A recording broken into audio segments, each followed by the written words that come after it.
Anglers Extra. The Chatham Anglers and the Cotuit Kettleers getting ready to fire up at 7 p.m. But first, catch of the day. Joining me now is Aaron Westlake from Vanderbilt. Aaron, welcome aboard. Thank you. So, first of all, you're from California. You play at Vanderbilt, though. You miss anything from California? What would you say you miss the most? Probably the weather. A little more consistent weather over in California, but it makes you tougher over in Nashville, stuff like that. So, how about the bugs here? Do you have them like there in California? No bugs.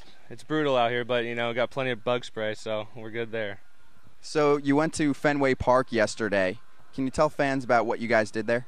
Let's see. When we first got there, we kind of walked around ourselves because we weren't ready for about an hour, so we got to see what it was like in the dugouts. Tried going up to the big monster, but we got kicked out. So it was pretty sweet. It was actually really looked really old, but I guess that's just part of the history. And then when we went there, we first started a 60. Then we started in and out. After that, we watched the other team take their BP, and then we took BP, which was awesome. And then after that, we were good to go. So you tried to sneak up onto the green monster. How did that go? It actually we tried sneaking up on there, and then the red seat that's in right center. I guess that's where Ted Williams hit his last home run or something there, I guess. I think it's the farthest one, right? It's really far back in right field. Yeah, we got about 2 steps up to the starting of the bleachers, and we got called back by security. But from where we saw it, it was the farthest ball I've ever seen hit.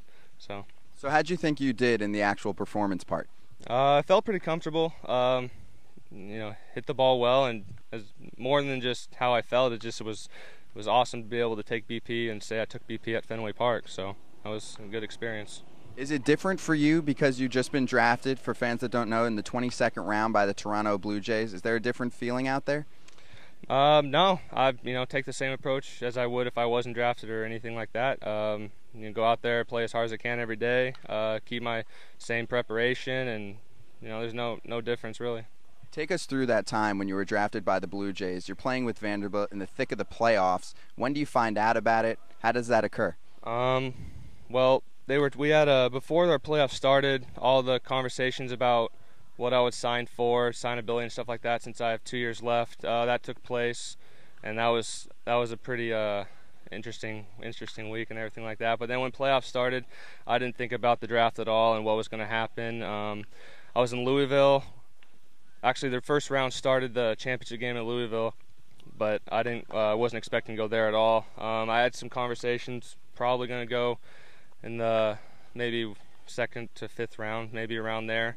But I had talked with my parents and everything, and we settled for a number that was pretty high because I got a lot going for me, going back to Vanderbilt and stuff like that. And it ended up that it took to the 22nd round by the Blue Jays. I think the next day, on Tuesday or Monday or something like that. And when I got the call, I was just actually in my dorm room. They said they selected me as a left fielder, which was surprising as well. But then from then, we went to the Super Regionals after that, and I still didn't think about it or anything like that. The guy who drafted me, he communicates with me every day via text and everything like that. It's a good feeling getting drafted. Obviously, that's an honor, but right now I'm just trying to have fun in Chatham and play some summer baseball. Well, you said they drafted you as a left fielder. Where do you see yourself at the next level, position-wise? Honestly, I feel comfortable in left and first base. Obviously, I ended the year at first base with Vanderbilt, but I started actually in left field for about 30 games. It's wherever they see me, really. I mean, I can play both, so it's whatever they want for me. What kind of conversations then go back and forth between you and the Blue Jays? Are they trying to pull you in? Yeah. I mean, when they draft anyone, they're going to want to try and pull you in. They don't want to waste a draft spot. But yeah, they're just telling me it's time to start my career at the next level, and they're ready to sign me and stuff like that. But right now, like I said, I'm just trying to enjoy Chatham and get used to hitting with the wood bat, and I'll see where the cards fall. Is there a percentage that you think that you'll sign as opposed to going back to school? Right now, it's going to have to take a lot for me to have to sign because I got one more year left until I will get my degree at Vanderbilt, which will be a very nice thing. And I got coming back to a team. It was basically one pitch away from going to the World Series, and we got almost everyone coming back. So that's another incentive for me to stay. So I got a lot on my plate right now, but I'm honestly not thinking about it too much right now. So. And you made a switch to your mechanics that really helped out your power numbers this past season. Can you talk about what you did?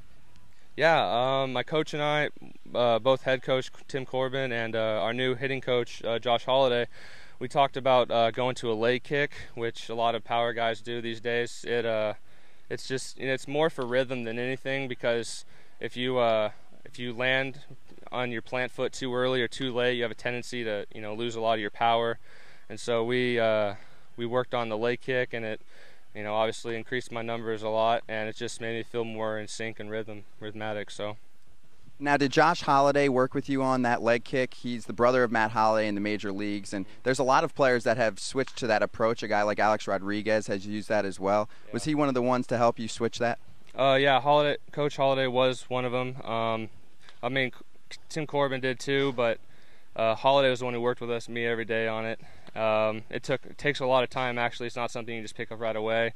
It takes a lot of repetition to get the same rhythm and the same timing and stuff like that. But once I worked on it at the beginning of the spring. Actually, I didn't work on it till after I got back from Christmas break.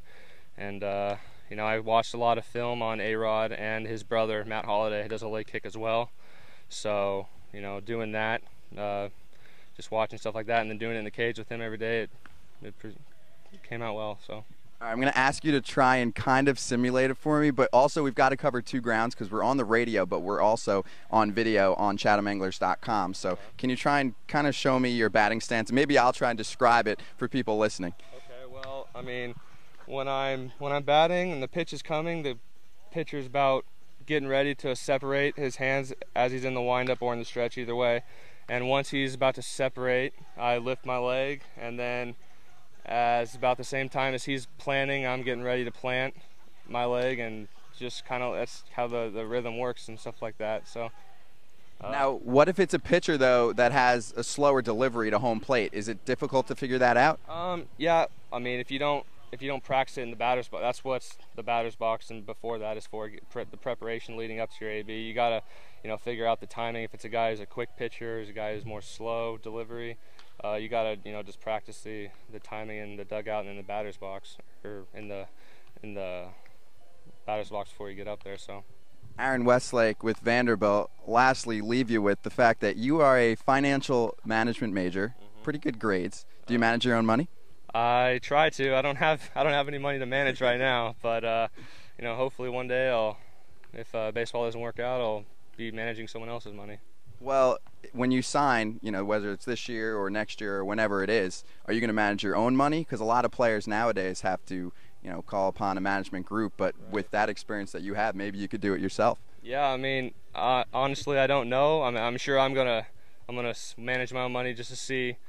Maybe I'll let someone else do it, but I'll put a second check on it, maybe something like that. And as I said, if baseball doesn't work out, it's nice to know how to manage your own money. So I'll hopefully be able to do that.